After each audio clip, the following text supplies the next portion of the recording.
Jesus saw them. லூக்கா 17:14. இயேசு அவர்களை பார்த்தார். இது கிறிஸ்து வழங்கும் வாழ்வு தரும் நற்செய்தி. கிறிஸ்துவே உமக்கு புகழ். இயேசுவில் அன்பார்ந்த சகோதர சகோதரிகளே, அன்பார்ந்த பிள்ளைகளே, அன்பார்ந்த தொலைக்காட்சி நேய விசுவாசிகளே, He saved us not because of righteous deeds any we had done, but because of His mercy. தீத்துக்கு எழுதிய திருமுகம் 3ஆம் அதிகாரம் 5ஆம் வசனம். நம் அறச்செயல்களை முன்னிட்டு அல்ல, மாறாக தம் இரக்கத்தை முன்னிட்டு கடவுள் நம்மை மீட்டார். இறைவனுடைய தனிப்பெரும் கருணை இரக்கத்தை நாம் அடிக்கடி சிந்தித்து வருகின்றோம். ஆகவே இந்த இரக்கத்தை நாம் உணர முடியும், பார்க்க முடியாது.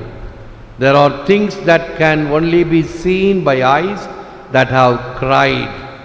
Archbishop Christopher, கண்ணீர் சிந்திய கண்களால் மட்டுமே காணக்கூடிய காரியங்கள் உள்ளன. ஆக இன்றைய நற்செய்தி நன்றி கூறுதலை பற்றி அமைகிறது. 10 தொழுநோயாளர்கள் குணம் பெற்ற பின் திரும்பி வந்து நன்றி சொன்ன சமாரியனை இயேசு புகழ்கிறார். நன்றி கூறுகின்ற உள்ளம். என்ன நேர்ந்தாலும் நன்றி கூறுங்கள் என்று தெசலோனியருக்கு எழுதிய திருமுகத்தில் நாம் படிக்கின்றோம். இந்த நன்றி கூறுகின்ற உள்ளம் நம்மிடம் இருக்கிறதா? அல்லது இன்னொரு பக்கம் பார்த்தோம் என்றால், பிறருடைய நன்றியை நாம் எதிர்பார்க்கிறோமோ? அதுவும் நமக்கு சங்கடத்தை விளைவிக்கும். உனது பணி, உனது கடமை, என்ன செய்ய வேண்டும் என்பதை செய்து கொண்டிரு.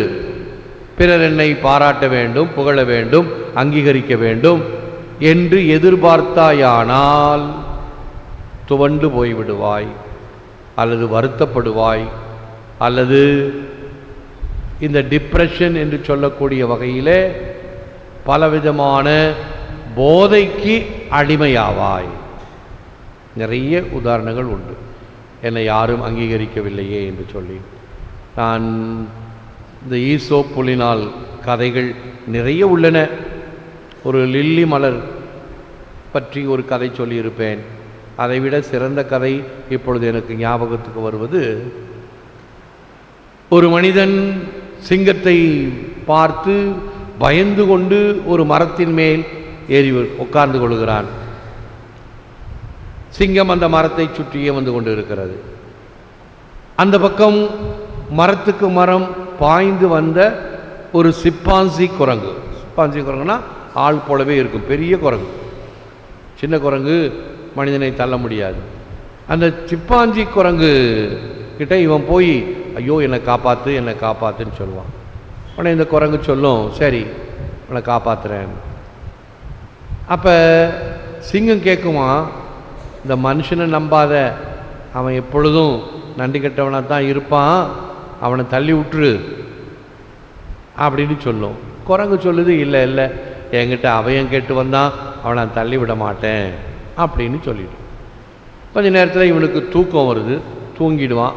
குரங்கு மேலேயே சாஞ்சு தூங்குவான். குரங்கு பத்திரமா அவனை பார்த்துக்கும். கொஞ்ச நேரம் கழித்து இவன் முழிப்பு வந்தோடனே குரங்கு சொல்லும், இப்போ நான் தூங்குறேன், என்ன பார்த்துக்கோ அப்படின்னு சொல்லி குரங்கு தூங்கும். அப்போ இந்த சிங்கம் மறுபடியும் இந்த மனுஷனுக்கு ஒரு நப்பாசை கொடுக்கும், எப்படியாவது 2 பேரில் ஒருத்தர் கிடைச்சா எனக்கு போதும், ஒன்று நீ இல்லைன்னா அந்த குரங்கு. ஆகவே அந்த குரங்கை தள்ளி விட்டுடு, நான் அந்த குரங்கை எடுத்துகிட்டு போயிடுறேன் அப்படின்னு சொன்னோடனே நம்ம ஆள், நமக்கு தான் தெரியுமே, நம்ம நன்றி கெட்டவர்களாச்சே, குரங்கை பிடிச்சி தள்ளி விட்டுருவோம். குரங்கு கீழே விழும்போது கடைசி கிளையை பிடிச்சிக்கிட்டு தப்பி மறுபடியும் மேலே வந்துடும். மேலே வந்தோடனே இவனுக்கு மறுபடியும் பயம், ஐயையோ நம்ம இப்படி செஞ்சிட்டோமே, மாட்டிக்கிட்டோமே, நம்ம குரங்கு அடித்து கடிக்க போகுது. அப்போ சொல்லிச்சான், உன் புத்தியை காட்டிட்டியே அப்படி நம்ம கேட்போம் இல்லையா, அதே போல் குரங்கு கேட்டுச்சான். நன்றி கெட்டத்தனம் இதுதான் மனிதர்களுக்கு நிறைந்து இருப்பது. ஆனால் மிருகங்கள் கூட மிக மிக நன்றியுள்ளவைகளாக இருக்கின்றன. இன்றைய மறைவுரைக்கு விளக்கங்கள் படிக்கும் பொழுது ஒரு சின்ன புஸ்தகத்தில் அந்த எழுதிய ஆசிரியர் அவர் பார்த்த முகநூலில் ஒரு நிகழ்ச்சி பார்த்திருக்கிறார். ஒரு மலைப்பாம்பை ஒருவன் காப்பாற்றுகிறான். அது அடிபட்டு குற்றுயிரும் கொலையுருமாக இருக்கும் பொழுது அதுக்கு மருந்துட்டு அதை காப்பாற்றினோன்னு அந்த மலைப்பாம்பு அவன் வீட்டிலேயே அவனுக்கு உகந்ததாக வாழ்ந்து வருகிறது. அவன் நோய்வாய்ப்பட்டு இறந்து விட்டான். யாரும் இல்லாத இடம் போலும் இறந்து விட்டான். இந்த மலைப்பாம்பு என்ன செய்துதான் அந்த ஆளின் உடலின் மேல் தன்னை சுற்றி கொண்டு யாரும் அந்த மனிதனிடம் கிட்டே நெருங்காமல் 4 நாட்கள் பாதுகாத்ததான். 6 அறிவில்லாத பிராணிகள். இன்னொரு செய்தி கூட இதை படித்தவுடனே எனக்கு ஞாபகம் வந்தது. ஒரு நாய் தினம் தினம் தன்னுடைய எஜமானனுடைய கல்லறையில் போய் உட்கார்ந்து சிறிது நேரம் கழித்து வருவான். தினம் தினம் மறுபடியும் தன்னுடைய எஜமான் வருவார் என்று. அதைவிட என்னுடைய சொந்த அனுபவம், நெல்லித்தோப்பில் இருக்கும் பொழுது ஒரு வயதான மனிதர், பிள்ளைங்கள்லாம் ஃப்ரான்ஸில் இருக்கிறாங்க. அவர் ஒரு பெரிய நாய், வீட்டில் வேலை செய்கிற ஒரு பெண்மணி, இவங்க தான் 3 பேர். நன்மை கொடுக்க செல்லுவேன். ஃபாதர் வேண்டிக்கிங்க, சீக்கிரம் கடவுள் என்னை அழைக்க வேண்டும் என்று. கடவுள் எப்பொழுது அழைப்பாரோ அது வரைக்கும் காத்திருங்கள், ஜெபியுங்கள் என்று சொல்லியிருந்தேன். இறந்து விட்டார். உடனே பிரான்ஸில் இருக்கிற மக்கள்லாம் வந்து சேர்ந்தாங்க. பெரிய காரியங்கள் செய்தாங்க. ரொம்ப ரொம்ப அருமையாக, எவ்வளவு பெருமையாக அந்த அடக்கம் கொடுக்க முடியுமோ எல்லாம் செய்தாங்க. அந்த மனிதர் இறந்த 3ஆம் நாள் இந்த நாயும் இறந்து விட்டது. இந்த 10 நாளில் இந்த பிரான்ஸ்லேருந்து வந்த பிள்ளைங்கள்லாம் அப்பாவுடைய சொத்துக்கு போட்டி போட்ட சண்டை கொஞ்சம் நஞ்சம் இல்லை. எல்லாத்தையும் பிரிக்கணும் அப்படின்னு சொல்லி போட்ட சண்டை கடைசியாக அந்த வீட்டை இழுத்து பூட்டி ஒரு லாயர்கிட்ட கொடுத்து கேஸ் முடிகிற வரைக்கும் இந்த வீடு பூட்டி இருக்க வேண்டும். இப்போ என்னாச்சோ தெரியல. நிறைய சொல்லலாம். இவைகளெல்லாம் எதை எடுத்து காட்டுகிறது? நன்றி என்பது நம் உள்ளத்தில் இருக்க வேண்டும். அடுத்தது, நன்றியை எதிர்பார்க்கக்கூடாது. உன்னுடைய கடமை எது சரி என்பதை செய். மண்ணுயிர் எல்லாம் கடவுளின் வடிவம், கடவுளின் மக்கள் என்று உணர்தல் வேண்டும். பாரதியார். மண்ணுயிர், அனைத்து உயிர்களும் கடவுளுடைய வடிவம். அதற்கு நான் மரியாதை கொடுக்க வேண்டும், மதிப்பு கொடுக்க வேண்டும், அன்பு செய்ய வேண்டும் என்ற கருத்து நம் உள்ளத்தில் இருக்க வேண்டும். Christ set us free so that we should remain free.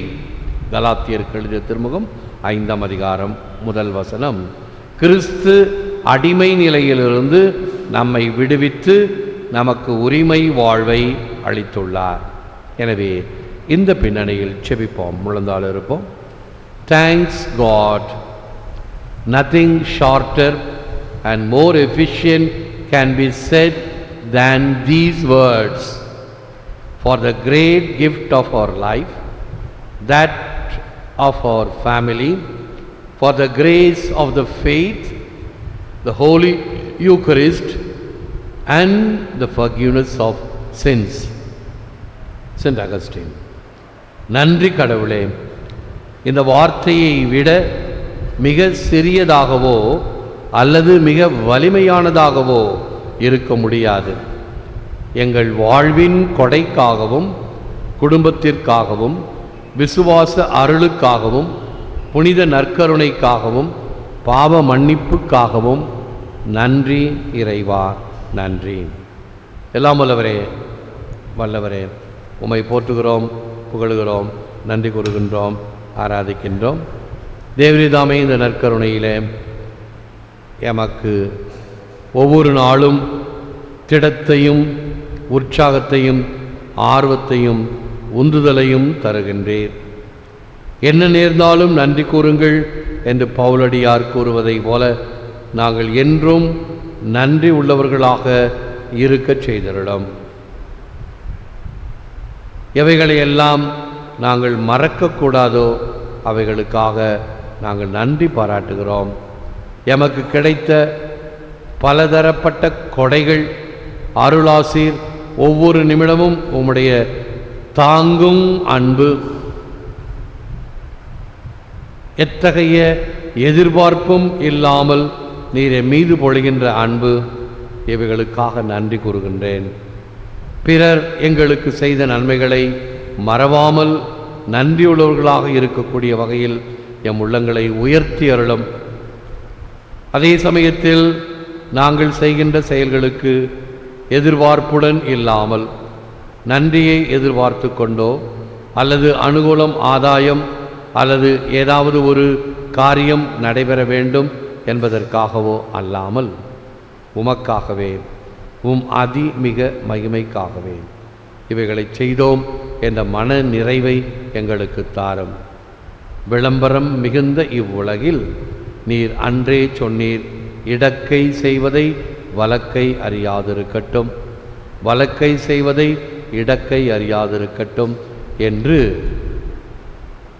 உங்களுடைய அறைக்குள் புகுந்து கதவை தாளிட்டு வானக தந்தையிடம் நீங்கள் ஜெபிக்கும் பொழுது உங்கள் ஜெபம் முழுமையாக கேட்கப்படுகிறது. பிறர் என்னை புகழ வேண்டும், பாராட்ட வேண்டும் என்றெல்லாம் எதிர்பார்ப்புகள் இல்லாமல் நாங்கள் உமக்காக வாழுகின்ற வாழ்வை வாழச் செய்திடலாம். எம் ஜெபத்தை கேளும். யாருக்கெல்லாம் எங்கள் ஜெபம் தேவையோ அவர்களுக்காகவும் இந்த நேரத்தை அர்ப்பணிக்கின்றோம்.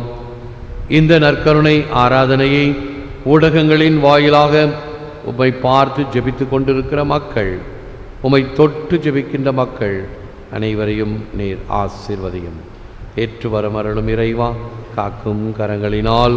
ஆமேன், ஆமேன்.